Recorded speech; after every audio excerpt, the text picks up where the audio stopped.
This channel does not promote any violent, harmful, or illegal activities. All content provided by this channel is meant for an educational purpose only. Shaktipur থানা সহ জেলা পুলিশের কিছু গাড়ি সেখানে আমার বাড়িতে আশপাশে ঘিরে রয়েছে। আমি মুর্শিদাবাদের পুলিশ সুপারকে আপনাদের মাধ্যমে বলছি যে মুর্শিদাবাদকে অশান্ত করার চেষ্টা করবেন না। আমাদের সঙ্গে রাজনৈতিক প্রতিহিংসা পরায়ণ কোনো আচরণ যেন পুলিশ না করে। তাহলে আমি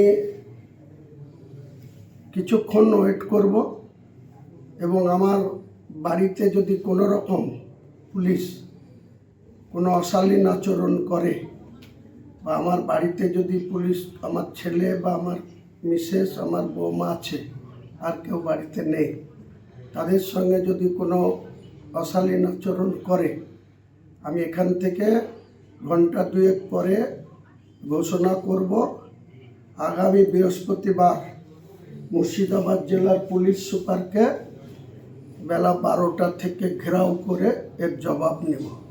বহরমপুর শহরকে স্তব্ধ করে দেব। পারলে পুলিশ আমাকে রুখে দেবে। কি কারণে গিয়েছে মনে করছেন? কি কারণে গিয়েছে পুলিশ সুপার বলতে পারবে। কে সানিরাজকে যে প্রশ্ন করুন যে আমাকে যেন বেশি পরীক্ষা নিরীক্ষা না করেন, আমার সঙ্গে আমার ধৈর্য চ্যুতি যাতে না ঘটান। যদি আমার বাড়িতে কোনো অশালীন আচরণ পুলিশ করে তাহলে আমি এখনই আপনাদের জানিয়ে দিলাম যে আমার আজকে কলকাতা যাওয়ার আছে, কালকে কলকাতায় ইম্পর্টেন্ট কিছু মিটিং আছে। বাড়ির সঙ্গে কোনো রকম আমার ছেলে, আমার মিসেস, আমার বৌমা, তাদের সঙ্গে যদি কোনো অশালীন আচরণ করা হয় তাহলে আপনি তৈরি থাকবেন কে সানিরাজ। আপনার সঙ্গে আমি বৃহস্পতিবারে বেলা 12টায় দেখা হবে বহরমপুর শহরে। আপনি কত বড় বাহাদুর এসপি হয়েছেন আর আমার সঙ্গে মুর্শিদাবাদের কত জনতা আছে, সেদিন আপনার সঙ্গে আমার মোকাবেলা হবে সামনাসামনি। এসপি অফিস ঘেরাও করে রাখবো যতক্ষণ এসপি কোনো এই বাজে আচরণের জন্য ক্ষমা না চাইবে ততক্ষণ ছাড়ব না।